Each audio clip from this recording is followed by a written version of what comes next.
প্রয়োজন পড়ে, প্রথম নিজের প্রয়োজন। নেশাগ্রস্ত হয়ে গেলে প্রথম ক্ষতিগ্রস্ত হয় কে? পরিবার না? প্রথম হচ্ছে যে ছেলে নেশা করতেছে সে হবে সবচেয়ে বেশি ক্ষতিগ্রস্ত। যখন সে বাতিল হয়ে যাবে পরিবারও তারা ছুঁড়ে ফেলাবে যে আমরা ভালো থাকি।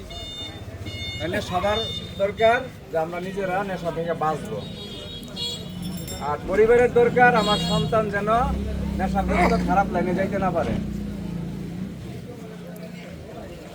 কোনো সন্ত্রাসী কার্যকলাপে যাইতে না পারে। এটা হচ্ছে পরিবারের দায়িত্ব। কারণ পরিবার নিজে ভালো থাকার ব্যবস্থা নিজে করতে হবে। নিজে যদি ভালো থাকে, পরিবার ভালো থাকলে সমাজ ভালো থাকবে, ভালো থাকলে রাষ্ট্র ভালো থাকবে, তাই না? আর মাদক নিয়ে যেমন অনেকে কথা বলে, যেমন আপনি একটা দোকান দিলেন, এই দোকানে যে মালামাল আছে আশেপাশের লোকে কেউ কিনলেন না, দোকানটা চলবে? চলবে? তাইলে মাদক বিক্রেতা যদি 10-12 জন একটা এলাকায় 10-15 জন থাকেও, আপনারা যদি আমরা যদি নিজেরা যদি ক্রেতা না হই, গ্রাহক না হই, এই ব্যবসা চলবে? তাইলে আমরা ভালো ব্যবসায়ীরা অনেক সময় বয়কট করি না? যে কোনো কারণে সে যদি সমাজের কোনো বিপরীত দিকে যায় বয়কট করি, তা আমরা মাদক ব্যবসায়ীরা বয়কট করতে পারি না? ইনশাআল্লাহ। এই আওয়াজ দেন না, কথা বলেন না। ইনশাআল্লাহ। এই যুব সমাজ, ইনশাআল্লাহ নাকি আমরা নেশা করব না? ইনশাআল্লাহ। তাইলে এই নেশার ফলাফল কি? কোবাকুবি। সবাই যার যার কাজে ব্যস্ত থাকবে। বিনোদন মানে কোবাকুবি, এই যে উল্টাপাল্টা হোন্ডা চালানো বিনোদন বলে না। এই হোন্ডা গতকালকে একটা মরছে, ওভার স্পিডে গিয়ে নিজে কারেন্টে ছুরি লাগাই দিতে শেষ। বাবা মা টাকা আছে, হোন্ডা কিনে দেয়, হেলমেট দেওয়ার চিন্তা করে না। হেলমেট মনে করে পুলিশের তো বাঁচার লেগে হেলমেট, কিন্তু হেলমেটের মূল কাজ হয়েছে নিজে বাঁচার লেগে। ঠিক আছে। আর বর্তমান এসে সামনে ঈদের আছে, অনেক প্রতারক পার্টি নামছে বিভিন্ন ব্যবসা বাণিজ্য বিভিন্ন এলাকায়, জাল টাকা। তারপরে আপনার কিন্তু অনেক ক্ষেত্রে যখন ব্যাংক থেকে টাকা নিচ্ছে, ব্যবসায়িক টাকা নিচ্ছে, ওই এক শ্রেণীর প্রতারক বাড়ি, সেটা বগুড়া বাড়ি ওদের, আমরা ধরছি কিছু। ওরা দেন এই একটু জ্যাম সৃষ্টি করবো, বিষ সৃষ্টি করে আপনার ব্যাগের থেকে পকেটে টাকা তুলে নিয়ে দিতে আপনি জানেন। সতর্ক থাকতে হবে, সাথে মহিলাও থাকে। এই বিষয়গুলো সতর্ক থাকবেন। এই ধরনের কেউ পাইলে আটকাবেন, দয়া করে মারবেন না, আইন নিজের হাতে তোলার দরকার না, আমাদের সংবাদ দেবেন।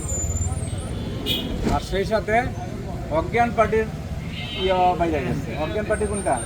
টিউবওয়েলের মধ্যে ঘুমের ওষুধ দেয় যাদের টিউবওয়েল বাইরে আছে। আবার টাঙ্কিও যদি ওরা যাওয়ার সুযোগ পায়, ওই টাঙ্কিতেও দিয়ে দেয়। ঘরে সব লোক খাইয়া নেশাচ্ছন্ন হইয়া দেখা চিটকটাং হইয়া থাকে। ওই জামাইয়ের বাসাতে বউ লেগে গেলে দিশা পায় না, আর বউয়ের বাসাতে জামাই লেগে গেলেও দিশা পায় না। ঠিক আছে। সবাই ব্যবহার করে এত বছর ধরে চলতেছে, বলছে যে বিকাশের পিন নাম্বার কাউরে দিতে হয় না। আর আমরা যদি একটু নরম সুরে বলে, ব্যাস বিকাশের পিন নাম্বার দিতে সব দিয়ে দেয়, আরো কিছু দিয়ে দিই। ফলাফল কি? কাজ শেষ করে গিয়ে থানার মধ্যে স্যার আমতে হয়ে গেছে। মানে এটা দোষ কার? হ্যাঁ, ব্যক্তির দোষ। প্রতারণা করবে ব্যক্তি, যাই না কেন ইয়ার লোভে পড়ে। আপনার এত টাকা দিচ্ছি, দেখেন মেসেজ গেছে, মেসেজ পাঠায় মহা খুশি। একটা দিন বলে না যে আপনি এত টাকা লটারি পাইছেন, যে এত টাকা আমারে পাঠাইলে এই টাকাগুলো পাইবেন।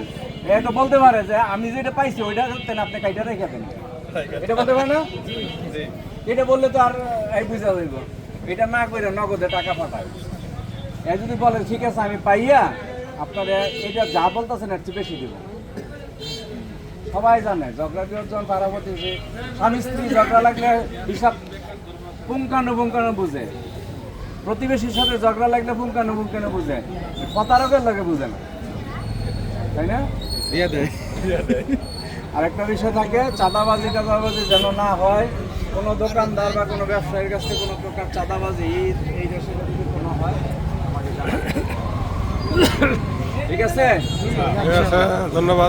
আমি দেখতেছি, দেখেন এই যে বয়স্ক লোকের ছেলে যুবক বেশি, এটা কিন্তু একটা দেশের জন্য অনেক মঙ্গলজনক যদি ভালো হতে যায়।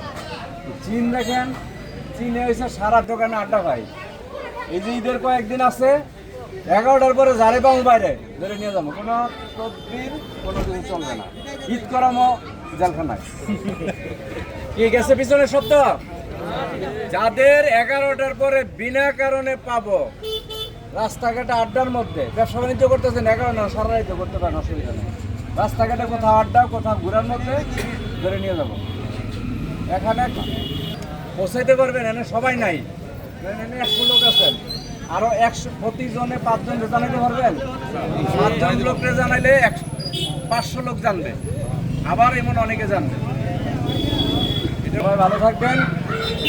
এই ঈদের সময় চুরিটা যদি বাড়ে, চুরিটা বিশেষ করে বাড়ে, সবাই সতর্ক থাকেন। মূল্যবান সম্পদ রাইখা তালা মাইরা শ্বশুর বাড়ি বেড়াইতে যান না, বুঝছেন?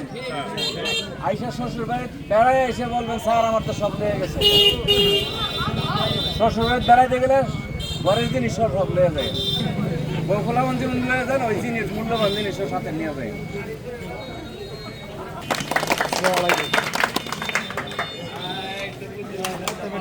ধন্যবাদ ঠিক আছে, আমাদের সুযোগ্য অফিসার ইনচার্জ মিন্টু জনাব কালিয়াতি থানা